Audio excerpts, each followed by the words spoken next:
Hi hello నమస్తే వనక్కం. చాలా రోజుల తర్వాత మళ్ళీ మన ఛానల్లో అప్డేట్స్ అనేవి స్టార్ట్ అవుతున్నాయి. And please do subscribe. Welcome to సరదా సుహాస్.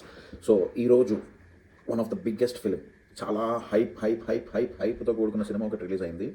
సో ఆల్రెడీ మీ అందరికీ తెలుసు, తమిళ కూడా చూసుంటారు కాబట్టి. Yes, let's talk about Devara part 1. First Devara part 1 అనగానే మనకు ఫస్ట్ గుర్తొచ్చే పేరేంటి?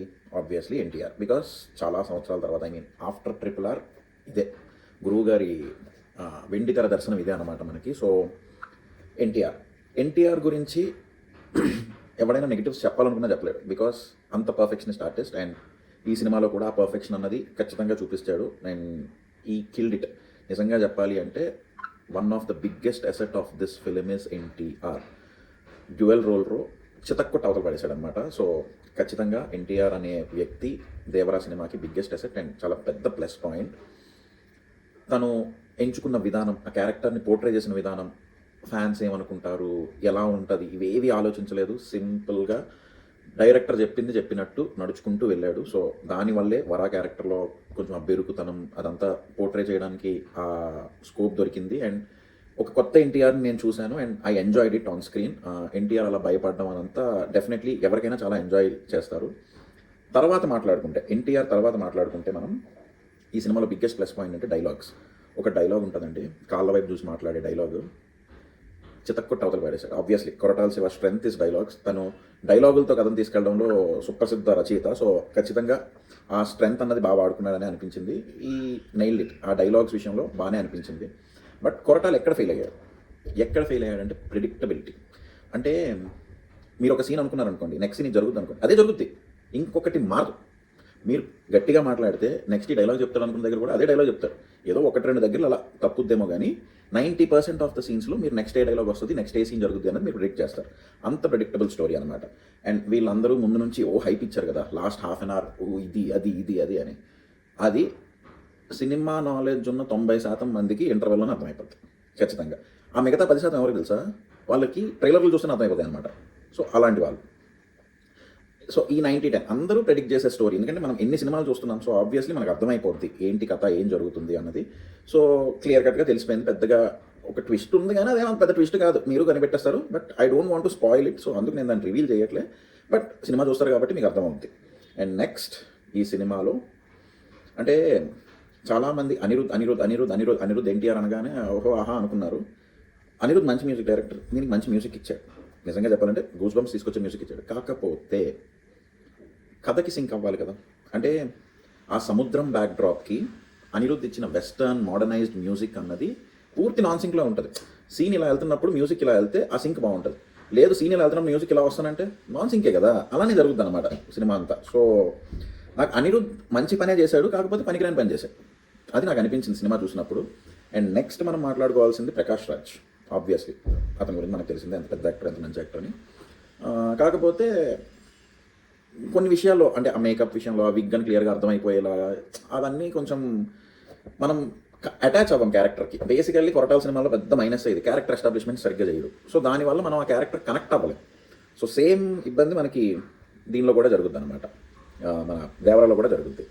And coming to next thing, Janu పాప మన టాలీవుడ్ డెబ్యూ ఎందుకు చేసిందో తెలియదు. అసలు కొరటాల శివ హీరోయిన్ క్యారెక్టరైజేషన్స్ని ఎందుకు అంత లైట్గా తీసుకుంటారో అర్థం కాదు. ఏ గట్టికి కొడితే మీకు 1/2 గంట కనిపిస్తుందేమో, కానీ ఆ 1/2 గంటలో కూడా జనాలు ఎందుకు వచ్చిందిరా బాబు ఇది అని అనిపిస్తుంది. అందంగా చూపించాడు, అందంగా ఉంది, నేను కాదనట్లే. కాకపోతే సింక్ అవ్వాలిగా.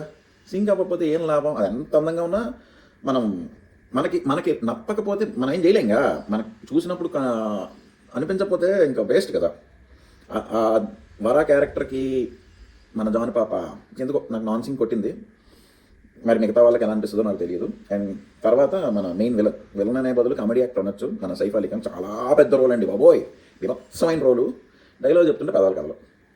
ఎలా ఉంటుంది బాగోదు కదా, కదలాలి కదా. ఇప్పుడు నేను ఒక మాట మాట్లాడుతున్నప్పుడు నేను మాట్లాడకపోయినా నా పెదాలు కదిలితే వెనక ఎవడో డబ్బింగ్ చెప్తే వర్కౌట్ అవుతుంది. నా పెదాలు కదలకుండా ఎవడో డబ్బింగ్ చెప్తే ఎలా ఉంటుంది అది?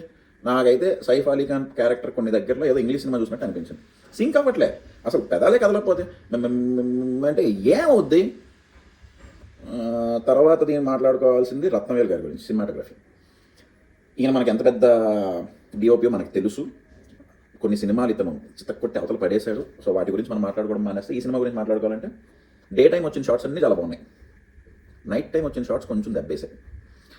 ఆన్ అండ్ ఆఫ్లోనే వెళ్తుంది సినిమా అంతా. ఇంకో బిగ్గెస్ట్ అసెట్ ఈ సినిమాకి ఎడిటర్ శ్రీకర్ ప్రసాద్ గారు. ఆబ్వియస్లీ అతని వల్లే ఈ సినిమా ఫ్లాప్ సినిమా నుంచి అబోవ్ యావరేజ్ హిట్కి దగ్గరగా అయిన సినిమాలో మనకి అనిపిస్తుంది. చాలా కత్తిరిని బాగా వాడారు. ఇంకా జానపద్ విషయంలో ఆ కత్తిరిని వాడడానికి ఆయన స్కోప్ లేదు. బికాస్ ఉన్నవే 4-5 సీన్లు తీసుకుంటారు. ఆ 4-5 సీన్లు లేపేస్తే ఇంక హీరోయిన్ ఉండదు కదా. మన ఆచార్య సినిమాలో కాజల్ మహారాణలో అయిపోద్ది కదా. సో అందుకు కావాలా ఉంచారు అవి. బట్ ఆ ఒక్క బిట్టే కొంచెం ఆయన కత్తిరిని వాడలేదండి. మిగతా అంతా శ్రీకర్ ప్రసాద్ చిత్తకొట్టి బాగానే మనకి బోర్ కొట్టకుండా ట్రై చేశారు. And coming to the biggest man Koratala Shiva. ఈయనకి అంటే శ్రీమంతుడు, భరత్ అనే నేను, జనతా గ్యారేజ్, మిర్చి ఈ సినిమాలన్నీ చూసి ఈ సినిమాలో ఆయన లొకేషన్స్ చాలా బాగా వాడతారు.